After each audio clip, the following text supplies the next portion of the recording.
Pour obtenir l'inverse des mots, il suffit de le précéder du préfixe « d ». Alors, si je prends le verbe « tourner » comme tourner à gauche ou tourner à droite, est-ce que son inverse « détourner » signifie aller tout droit?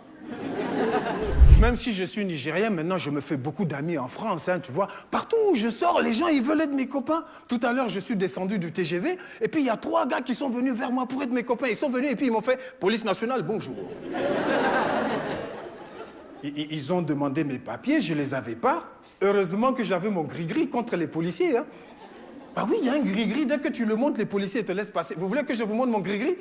Je l'ai là. Hein. Vous allez voir mon gris-gris contre les policiers. Voilà, c'est le Becherel, mon gris-gris.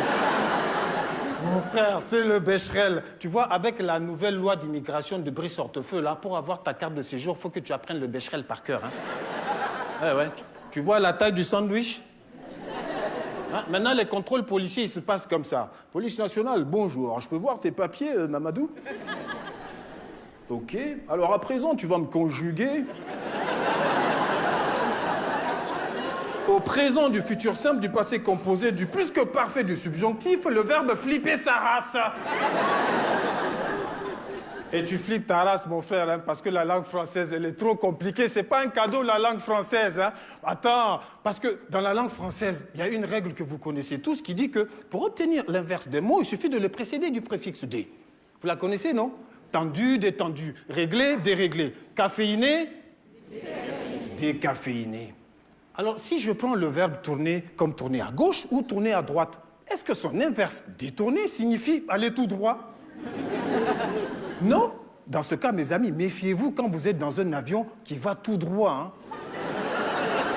Mais alors, pourquoi dit-on d'un délinquant, il a mal tourné parce qu'il s'est détourné du droit chemin? Et il y a plein d'exemples comme ça. Pourquoi tous les médias disent que les rappeurs de NTM dérapent alors qu'ils rappent toujours? Et pourquoi, quand mon jean est sale, je le lave, il se délave.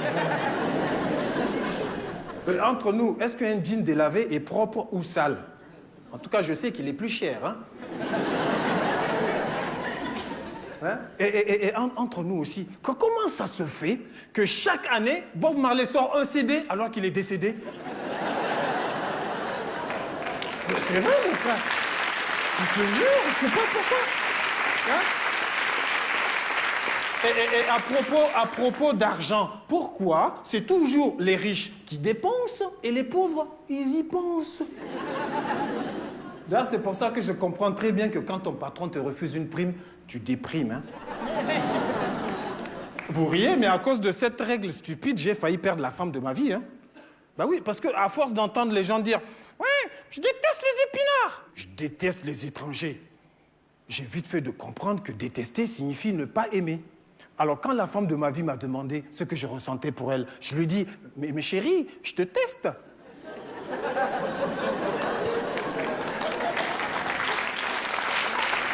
Hein, madame, elle n'a pas aimé, hein? Pourtant, c'est logique qu'un homme teste une femme avant de l'épouser. Non? Bah si, c'est les hommes qui ont la testostérone, les testicules, et avant de mourir à sa femme chérie, un homme laisse un testament. Mais attention, testament en un seul mot, hein? Il n'est pas fou, l'homme, hein? Alors j'ai autre chose pour vous. Dans la langue française, il y a un verbe qui me fascine. C'est le verbe dégueuler. Oui, parce que étymologiquement, dégueuler signifie faire sortir par la gueule. Dis donc, je ne veux même pas penser au sens étymologique du verbe déconner. Oui, vous comprenez pourquoi, en public, un gentleman ne doit jamais dire à une femme « Madame, vous déconnez, là, hein ?» Hein? D'abord, c'est un manque de respect. Et ensuite, comment il le sait qu'elle déconne? Hein? Surtout que les femmes, elles sont plus sages que nous, les hommes. Hein? Hein, n'est-ce pas, mesdames? Hein? Et vous imaginez que les femmes, elles ne déconnent que 4 à 5 jours par mois. Hein? Oui, et elles arrêtent complètement de déconner après la cinquantaine. Bon, je suis d'accord, faut pas trop déconner avec ça. Hein? Parce que nous tous, on est venus au monde par déconnade. Mais oui!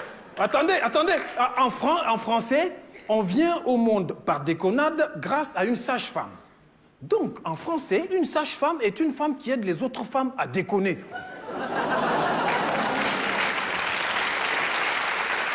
Mon frère, je vous ai dit, hein, la langue française, c'est pas facile. Hein. Par exemple, prenez 2 phrases à peu près identiques. Je l'ai envoyé promener et je l'ai envoyé chier. Et là, on se rend compte... Oui, madame, attendez. On se rend compte que le verbe promener est la forme polie du verbe chier. Bah oui, c'est pour ça que les gens polis préfèrent dire que le soir, ils descendent faire promener leur chien. Oui. Je te jure. Promener, mon frère. Et c'est comme ça que tous les soirs, t'as des milliers de chiens qui font leur promenade sur les trottoirs de nos villes françaises. Hein. Des tonnes de promenades. Hein. Et moi, je peux vous assurer qu'après avoir vu certains calibres, je suis convaincu qu'il n'y a pas que les chiens qui font des promenades. Hein. Attends. Bah oui, on m'a dit qu'il y en a certains, ce sont des promeneurs du dimanche. Dis donc, le reste de la semaine, je ne veux pas savoir comment ils font. Hein. Et j'ai aussi appris que dans le sud de la France, il y a une ville qui est fière de sa promenade des Anglais. Donc, comme ça, en France, on invite les Anglais à venir faire des promenades. Et pas les Africains, hein. Bah oui, parce que moi, à peine avais-je commencé une petite promenade qu'un policier est venu me demander mes papiers. Dis donc, j'avais oublié que pour faire une promenade, on avait besoin de papiers. Hein? Ben oui, attends. Mais alors, dites-moi, comment ils font les sans-papiers? Interdit de promenade les sans-papiers? Alors c'est pour ça qu'avec des amis, on a organisé un circuit de promenade pour les sans-papiers. Hein. On ira se promener tout autour de Place Beauvau, hein, le bureau du ministre de l'Intérieur, tout autour de Matignon et tout autour du palais de l'Élysée. Bah oui, il faut bien donner du travail à leur chef de cabinet, non?